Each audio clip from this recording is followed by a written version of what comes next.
Assalamualaikum warahmatullahi wabarakatuh. Selamat pagi teman-teman semua. Apa kabar hari ini? Semoga teman-teman semua yang di rumah dalam keadaan sehat walafiat dan senantiasa dalam lindungan Allah Subhanahu wa taala. Selamat datang di kelas IPS bersama Mr. Sidik. Sebelum kita mulai pembelajaran, marilah bersama-sama kita awali dengan membaca basmalah. Bismillahirrahmanirrahim. Semoga dengan membaca basmalah tadi dapat memberikan keberkahan dalam pembelajaran kita hari ini. Hari ini kita akan belajar tentang ASEAN. Apakah teman-teman sudah tahu apa itu ASEAN? Nah, nanti kita akan bersama-sama belajar tentang apa sih itu ASEAN, apa saja yang melatar belakangi terbentuknya ASEAN, negara mana saja yang terdapat dalam ASEAN, dan bagaimana karakteristik geografis dari negara ASEAN itu sendiri. ASEAN atau Association of Southeast Asian Nations yang dalam bahasa Indonesia Asosiasi Negara-Negara di Asia Tenggara dilatar belakangi oleh 4 hal. Yang pertama yaitu karena persamaan wilayah. Mereka semua berada di wilayah yang sama, yaitu wilayah Asia Tenggara. Yang kedua yaitu karena persamaan nasib. Negara-negara di ASEAN semuanya senasib, yaitu pernah dijajah oleh bangsa asing, kecuali satu negara ASEAN, yaitu negara Thailand. Yang ketiga yaitu karena adanya perselisihan di beberapa wilayah di Asia Tenggara yang mengancam persatuan. Dan yang terakhir atau yang keempat yaitu karena adanya paham komunisme yang ditakuti oleh bangsa-bangsa di Asia Tenggara. Oke, Mister lanjut kepada lambang ASEAN. Lambang ASEAN ini terdiri atas lingkaran yang berwarna biru, lalu lingkaran yang berwarna putih, dasarnya yang berwarna merah, serta ada 10 ikat padi yang berwarna kuning. Mr. Sidik akan jelaskan satu persatu. Mr. mulai dari gambar 10 ikat padi yang berwarna kuning. 10 ikat padi ini melambangkan jumlah anggota ASEAN. Dulunya cuma ada 5 anggota, jadi cuma ada 5 gambar tadi. Seiring bertambahnya waktu, maka lambang ASEAN pun berganti menjadi 10 ikat padi yang melambangkan jumlah anggota ASEAN. Kenapa padi dipilih? Karena mayoritas penduduk di ASEAN menjadikan padi sebagai bahan makanan pokok mereka. Bahkan teman-teman tahu nggak sih kalau beberapa negara di ASEAN ini sebagai lumbung padi dunia. Lanjut ke yang kedua, yaitu dasar yang berwarna merah. Dasar yang berwarna merah ini melambangkan sikap berani dan juga sikap dinamis. Dilanjutkan dengan tulisan ASEAN yang berwarna biru ini melambangkan sikap perdamaian dan keamanan. Lingkaran yang berwarna putih melambangkan sebuah kesucian. Lalu yang terakhir, lingkaran berwarna biru melambangkan keamanan dan perdamaian. Yang terakhir adalah simbol lingkaran itu sendiri. Lingkaran adalah menyambangkan persatuan dan kesatuan.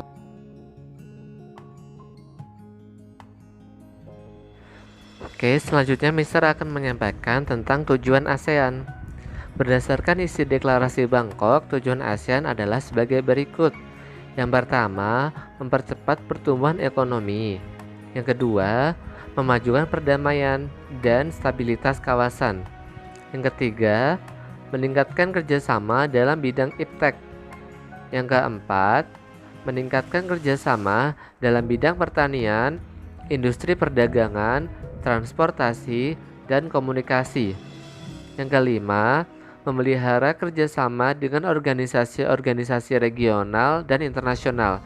Yang terakhir, meningkatkan stabilitas dalam politik dan keamanan.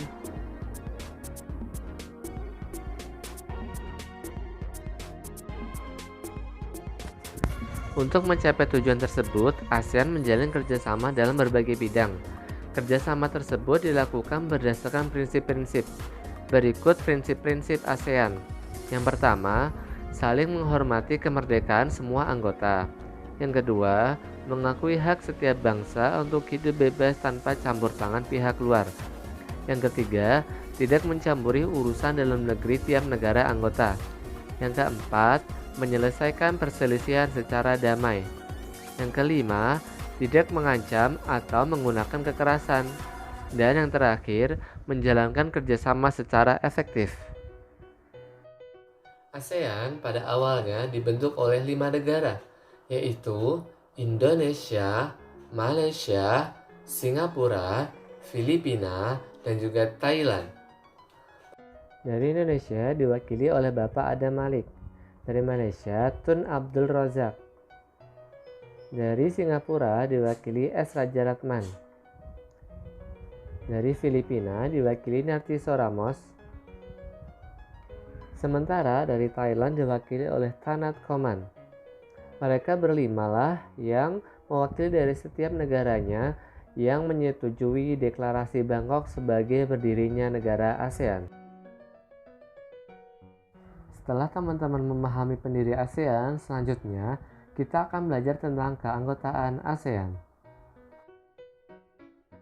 Oke, Mr. Sidik akan menjelaskan tentang keanggotaan ASEAN.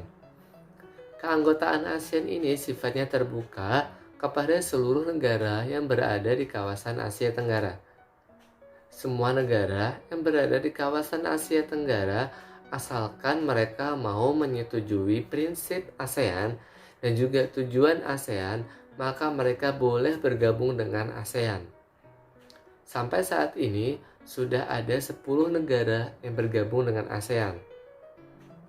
Ada Indonesia, Malaysia, Singapura, Filipina, dan juga Thailand yang menjadi pendiri dan bergabung dengan ASEAN pada tanggal 8 Agustus 1967. Setelah itu, disusul oleh Brunei Darussalam yang bergabung pada tanggal 7 Januari 1984. Setelah Brunei, negara Vietnam bergabung pada tanggal 28 Juli 1995. Setelah Vietnam, Laos, dan Myanmar bergabung bersama-sama pada tanggal 23 Juli 1997. Yang terakhir adalah negara Kamboja. Kamboja bergabung pada tanggal 30 April 1999. Selanjutnya kita akan membahas tentang Sekretariat ASEAN.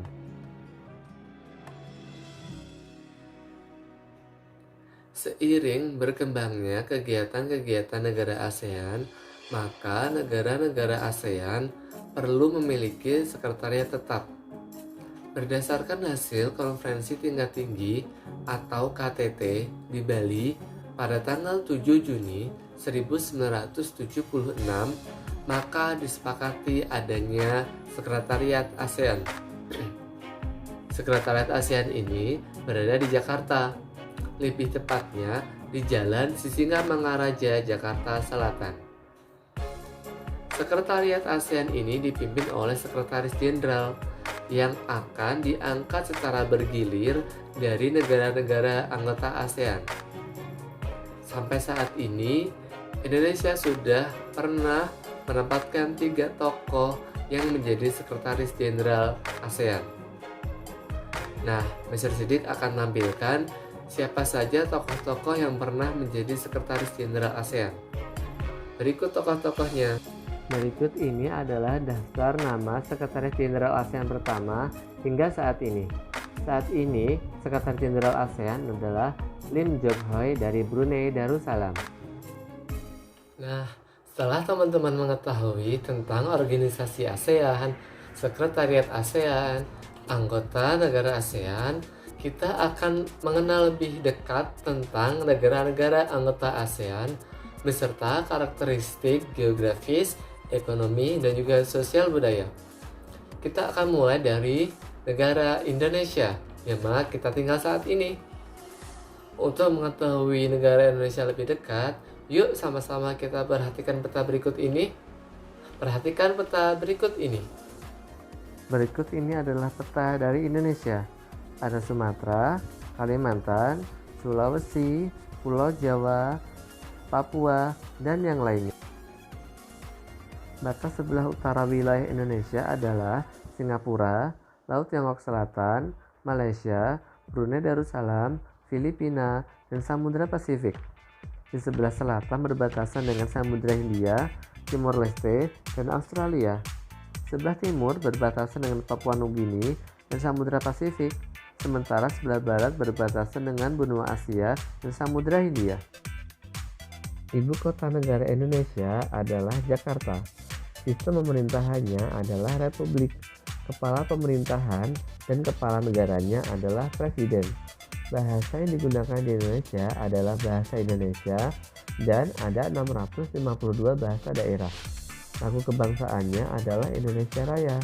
Sementara mata uang Indonesia adalah rupiah.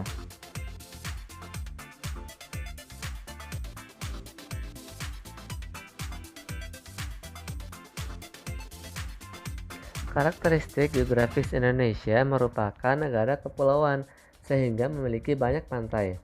Dari segi ekonomi, sebagian besar masyarakat Indonesia bekerja di sektor pertanian, perkebunan, kelautan, perdagangan, dan juga industri.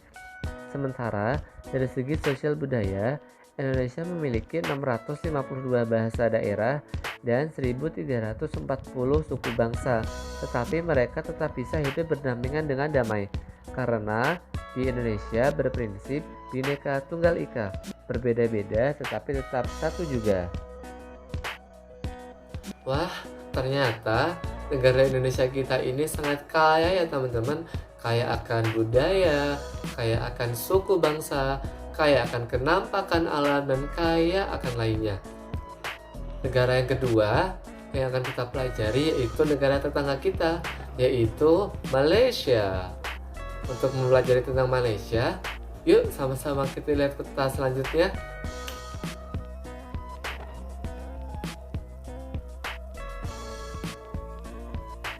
Batas wilayah Malaysia Barat sebelah utara adalah Thailand, sebelah timur adalah Laut Tiongkok Selatan, sebelah selatan adalah Singapura dan Indonesia, sementara di sebelah barat adalah Selat Malaka. Malaysia Timur sebelah utara batasnya adalah Laut Tiongkok Selatan dan Brunei Darussalam. Di sebelah timur adalah Laut Sulu. Di sebelah selatan adalah Indonesia, sementara sebelah barat adalah Laut Tiongkok Selatan dan Laut Natuna. Ibu kota negara Malaysia adalah Kuala Lumpur dengan sistem pemerintahan monarki konstitusional. Kepala pemerintahannya adalah Perdana Menteri, sementara kepala negaranya adalah Sultan. Bahasa yang digunakan di Malaysia adalah bahasa Melayu, Inggris, Mandarin, dan Tamil. Lagu kebangsaannya adalah Negaraku, sementara mata uang negara Malaysia adalah ringgit. Gambar yang bisa ditampilkan di situ adalah gambar menara kembar Petronas. Karakteristik geografis negara Malaysia Barat memiliki kenampakan alam berupa gunung, sementara wilayah Malaysia Timur terletak di Pulau Borneo. Dari segi ekonomi, Malaysia merupakan penghasil timah terbesar di dunia. Dari segi sosial budaya, Malaysia Barat terdiri atas orang Melayu, Tiongkok, India, dan Asia. Sementara Malaysia Timur terdiri atas orang Iban atau Dayak Pesisir dan orang Kazan. Nah, mungkin teman-teman yang di rumah sudah sedikit tahu tentang Malaysia berkat menonton televisi. Tetapi di sini Mr. Zirik menambahkan lebih detail pengetahuan kalian tentang Malaysia. Negara yang ketiga yang akan kita pelajari adalah salah satu negara yang kaya di Asia Tenggara, yaitu negara Singapura. Teman-teman sudah tahu pasti Singapura terkenal dengan patung Merlionnya. Tapi Mr. Zirik akan jelaskan lebih detail lagi. Yuk sama-sama kita pelajari dulu letak geografis Singapura melalui peta berikut ini.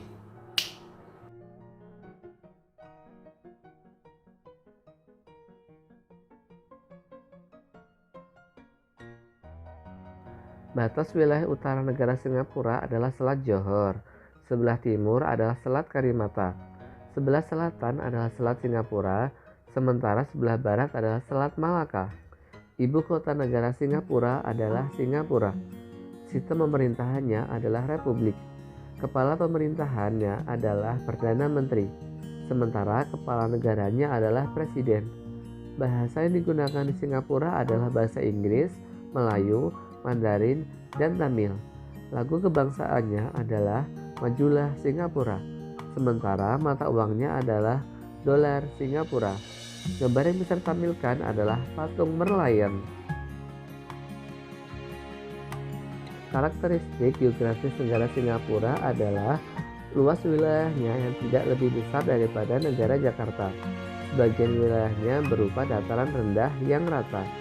Dari segi ekonomi, pelabuhan Singapura menjadi pelabuhan yang paling ramai di Asia Tenggara. Dari segi sosial budaya, sebagian besar penduduk Singapura merupakan keturunan Tionghoa, serta sisanya orang Melayu dan India. Alhamdulillah, kita sudah sedikit tahu tentang Indonesia, Malaysia, dan juga Singapura. Negara selanjutnya yang akan kita pelajari adalah salah satu negara dengan salam yang sangat khas. Bisa sedikit contohkan dulu ya salamnya. Sawadihab. Ayo coba tebak, itu dari negara mana? Iya, benar sekali. Itu adalah negara Thailand. Yuk sama-sama kita lihat dulu bagaimana letak geografis Thailand melalui peta berikut ini.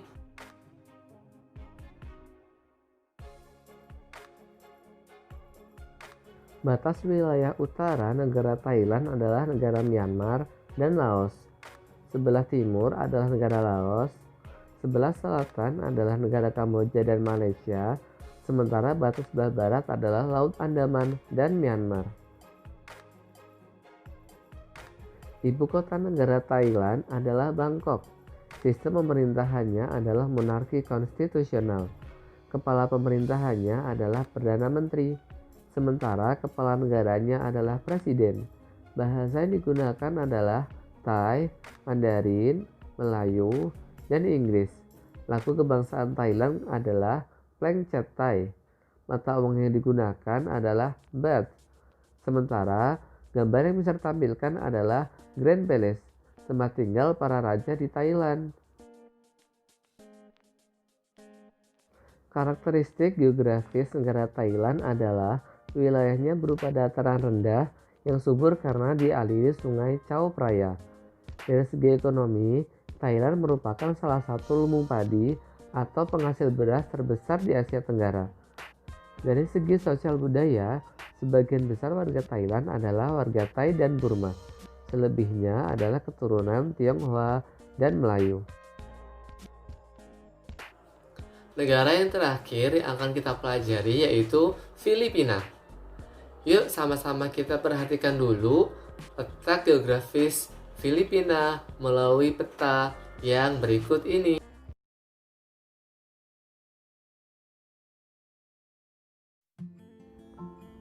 Batas wilayah negara Filipina sebelah utara adalah negara Taiwan. Sebelah timur adalah Samudra Pasifik. Sebelah selatan adalah Laut Sulawesi dan Laut Sulu. Sementara sebelah barat adalah Laut Cina Selatan. Ibu kota negara Filipina adalah Manila. Sistem pemerintahannya adalah republik. Kepala pemerintahan dan kepala negaranya adalah presiden. Bahasa yang digunakan adalah Tagalog dan Inggris. Lagu kebangsaannya adalah Lupang Hinirang. Mata uangnya adalah peso. Gambar yang bisa ditampilkan adalah Rizal Park.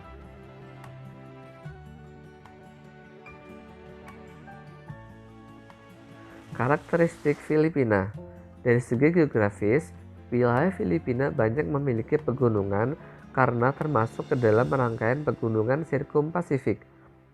Dari segi ekonomi, penduduk Filipina pada umumnya bekerja di bidang pertanian, pertambangan, dan industri. Dari segi sosial budaya, mayoritas penduduk Filipina adalah orang Tagalog dan Cebuano.